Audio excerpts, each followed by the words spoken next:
The late afternoon sun poured golden light over the endless cornfields as Emma Carter drove away from Willow Creek Elementary.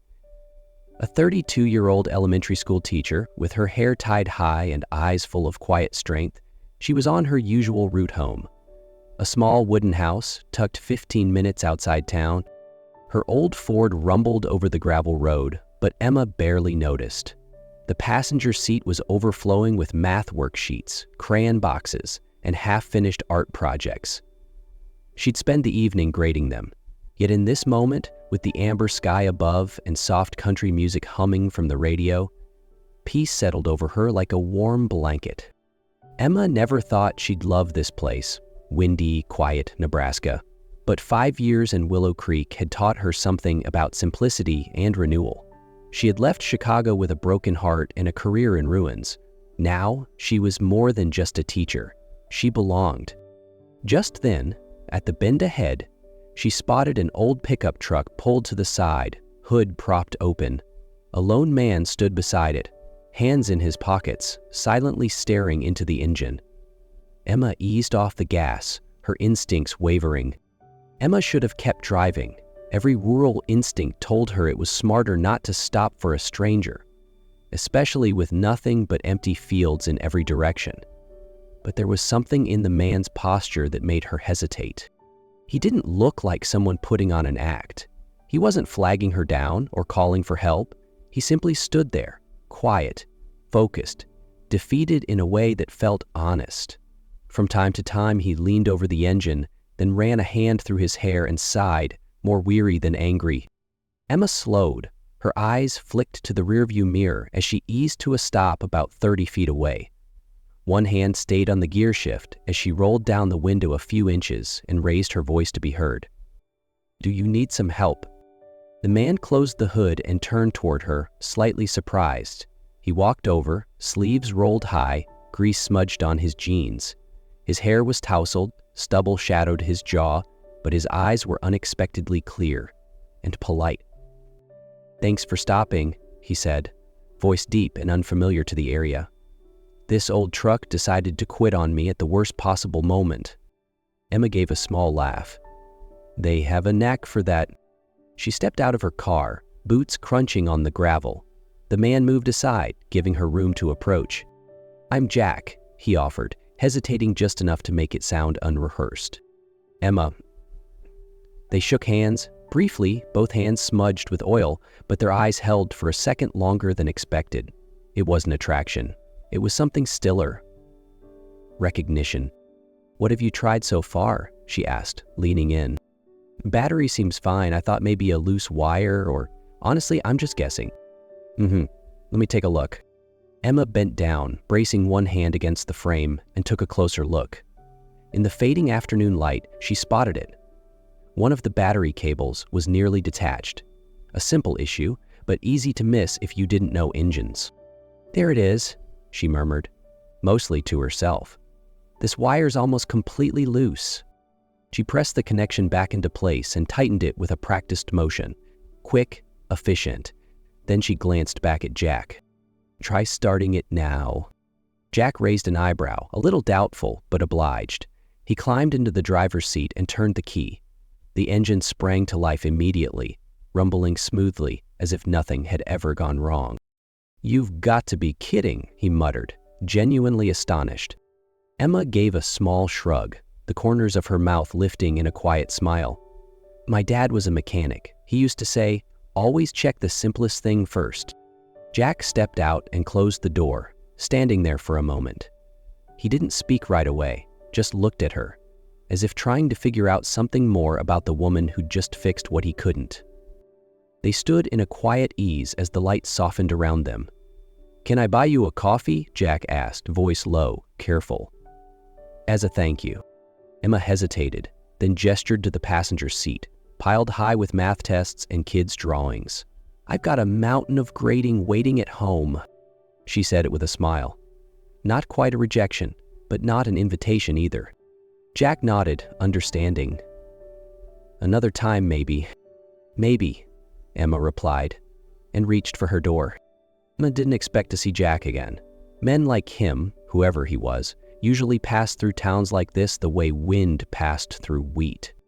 But on Saturday morning, at the small Willow Creek Farmers Market, she saw him standing at a honey stand, holding a small jar while the vendor explained its cough-soothing powers. He wore a clean chambray shirt and jeans, less dusty than before, but still not quite city-polished. They crossed paths as she was picking through heirloom tomatoes. "Hello again, mechanic," he said with a smile. Emma chuckled. "Only when it's a loose wire." They walked together through the market, and Jack offered to buy her a coffee from the little mobile cart at the end of the street.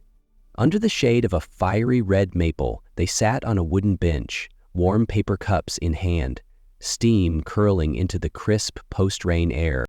Emma spoke about the school, how Willow Creek Elementary might be in danger because the land had recently changed hands. She didn't hide the concern in her voice.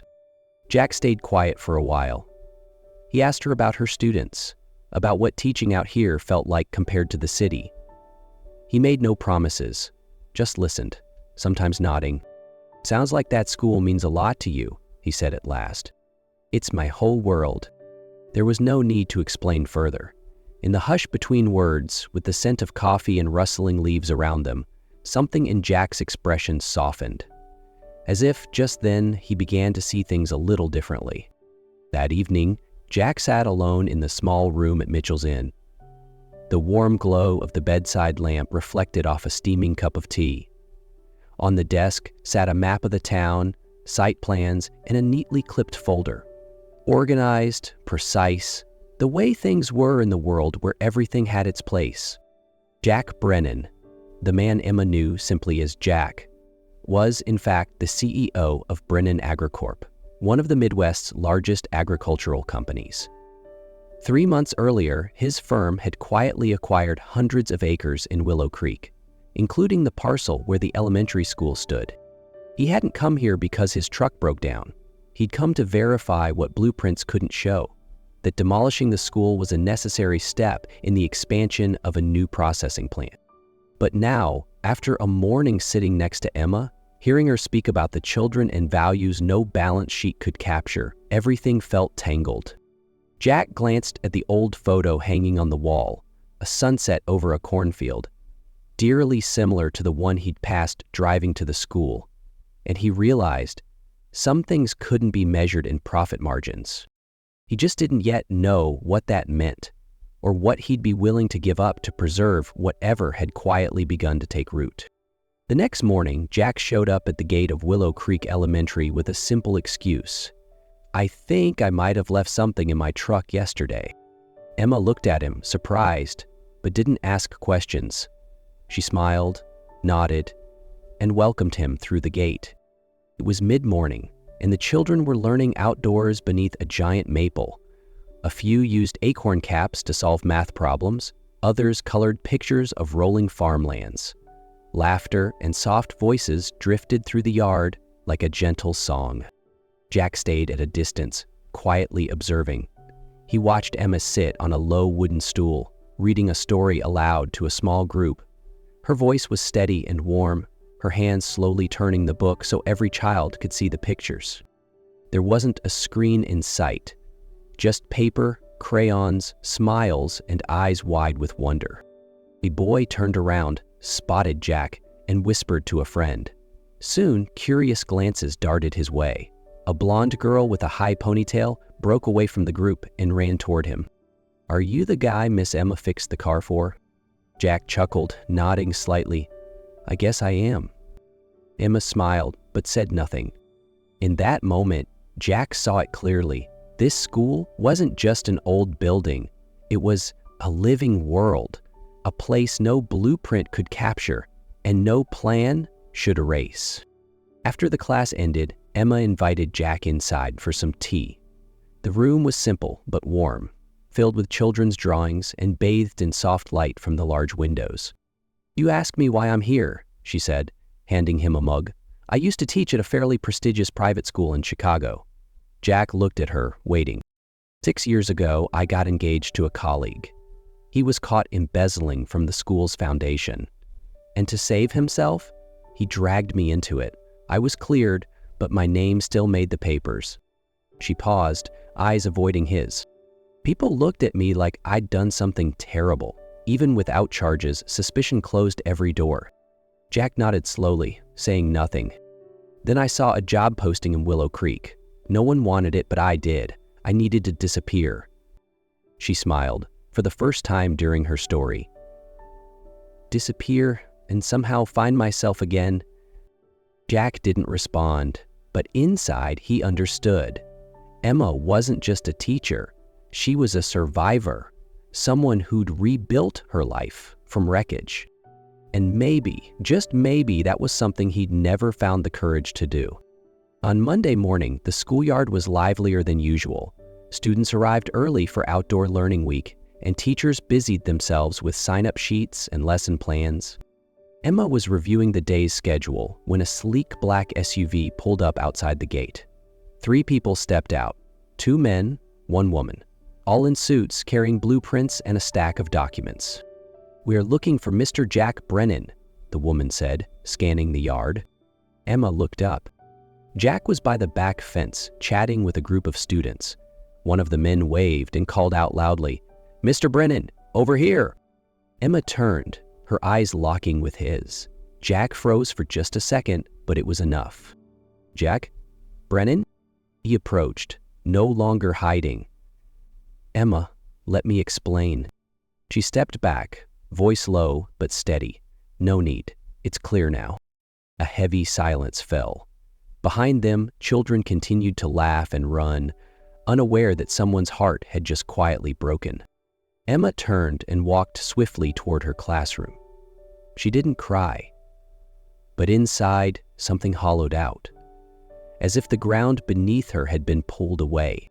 She wanted to turn back and ask 1,000 questions, but she also knew that trust, once broken, doesn't rebuild itself in a day. So, she kept walking, because it hurt less than standing still. Jack stood frozen in the schoolyard, feeling as though the entire town was staring at him, not with eyes, but with the quiet disappointment Emma had left in her wake. One of his staff members approached, holding out a folder. "We need to finalize the plans before this afternoon's meeting with the school board, sir." Jack looked at the papers but couldn't focus. On them was the blueprint for the new processing plant, right where the children were now playing beneath that old tree. "Delay it," he said quietly. "We'll revisit it later." "Sir, just do it." He turned and walked out of the schoolyard without another word. As he made his way back to the inn, the wind moved through the trees, carrying the smell of wet soil and the whisper of leaves. Too vivid, too alive, a stark contrast to the sterile silence of boardrooms and spreadsheets. Emma's words echoed in his mind. "It's my whole world." And now, he was the one standing between her and that world. That evening, Jack sat in his room at the inn, the desk lamp casting soft shadows against the wall. The project file lay open before him, pages of data and diagrams that now felt like background noise. He picked up his pen, then set it down again. Something inside him wouldn't let him sign. Not out of fear, but because, for the first time, he fully understood that his signature would break more than just ground. It would fracture a community. He reached for his phone and dialed the main office in Chicago. After a few rings, his deputy answered. "David, I need you to halt all Willow Creek planning. Don't present the site proposal to the school board." "Sir, are you sure? Most of the contracts are already—" "I know, but some things can't be measured in profit, and I'll attend the board meeting myself tomorrow." Jack ended the call and exhaled slowly. For the first time in years, he had no backup plan, no spreadsheet, no strategic fallback, only a growing certainty in his chest that some things are worth preserving more than expanding. But what if it was too late? What if Emma never looked at him the same way again? Jack wasn't sure what scared him more, losing the deal or losing the chance to matter to someone like her. He opened his laptop and began rewriting the proposal, a new plan, one still profitable, but with room for an old maple tree, the sound of children's laughter, and a small school in the heart of Nebraska. The school board meeting room was packed. Farmers, parents, teachers, they were all there. Emma sat in the third row, hands clasped tightly, eyes fixed on the door. When Jack walked in, the room fell silent. He wore a simple shirt, no tie, and brought no entourage, just himself and a single folder in his hand. The board chair nodded, inviting him to speak. "Ladies and gentlemen," Jack began, his voice steady but quiet, "I came here representing Brennan AgriCorp, but today I speak as a man reminded that some values don't appear on a balance sheet." He opened the folder and unfolded the revised proposal. "We are withdrawing our plan to demolish Willow Creek Elementary. The project will be downsized and redesigned to preserve this land, including the school, the old maple tree, and the outdoor learning space." A quiet stir rippled through the room, then settled. Emma looked up, her eyes meeting Jack's, not with anger, but surprise. And behind it, maybe hope. "I once believed my job was to maximize return," Jack continued, scanning the room. "But today, I choose something else. To protect what gives this community its soul." He paused, fingers tightening on the table's edge. "I'm not asking for forgiveness. Only that, starting today, we might begin again. With trust and a second chance." After the meeting, as the room slowly emptied, Emma remained seated. She looked at her hands, then up. Jack was standing by the door, neither approaching nor walking away. "Thanks for staying," he said, his voice lower than usual. Emma nodded. I didn't expect you to do that. I didn't expect it either." She stood and took a few steps toward him. Not too close, but no longer distant. "You did the right thing," she said, "but you also hurt people." "I know," Jack answered, meeting her gaze, "and I won't forget it." Silence hung between them, not tense, but honest. Something unnamed, real. Emma exhaled. "I once lost everything by trusting the wrong person. You made me afraid I was repeating that mistake." "Not this time," Jack said softly. "If you'll let me, I'll prove it." Their eyes met. No promises, no rushing. Just two people, both broken before, searching slowly for something whole. "We could start with a cup of coffee," Emma said. Jack smiled. "I'll bring muffins." A few days later, on a quiet late afternoon, Emma and Jack walked together around the school grounds. The old maple still cast its wide shadow over the grass, where children usually gathered for story time. The worn footpaths remained, traces of play, of memory. "At first I thought this place was just a location," Jack said quietly. "But now I know it's a heartbeat." Emma didn't respond right away. She ran her fingers gently along the maple's bark, as if touching something larger than time. "People often miss what matters most," she murmured, "just because it doesn't show up in a contract." Jack nodded. "I used to be one of those people." They stopped beside the old wooden bench where Emma often read to her students. They sat down. No more words were needed. Just the soft breeze, the scent of freshly cut grass, and a silence that no longer hurt. "Do you think people can truly start over?" Jack asked. Emma looked at him. "I think if they start from something honest, then yes." He gently held her hand. She didn't pull away. Beneath the old maple, where a new season was about to begin, two people who had once lost their faith started to gather it back. Through stillness, through patience, and through a feeling not yet named. The following summer, the grounds of Willow Creek Elementary were bathed in soft sunlight. White and yellow ribbons fluttered around the old maple's trunk, waving gently in the breeze like quiet celebrations. On the lawn, wooden chairs were arranged in a crescent. Students, parents, and townsfolk gathered not just for the end-of-year ceremony, but to celebrate something once thought lost. Their school was still here. Emma stepped onto the small wooden stage wearing an olive green dress, her hair tied back. She scanned the crowd. Her eyes found Jack, seated among them, holding hands with Lily, a new student this year, and his niece. After her short speech, music began to play, and the children ran laughing into the yard. Their voices rose through the summer heat like birdsong beneath the trees. Jack walked over and handed Emma a glass of lemonade. "You spoke beautifully. You helped me believe I could say it."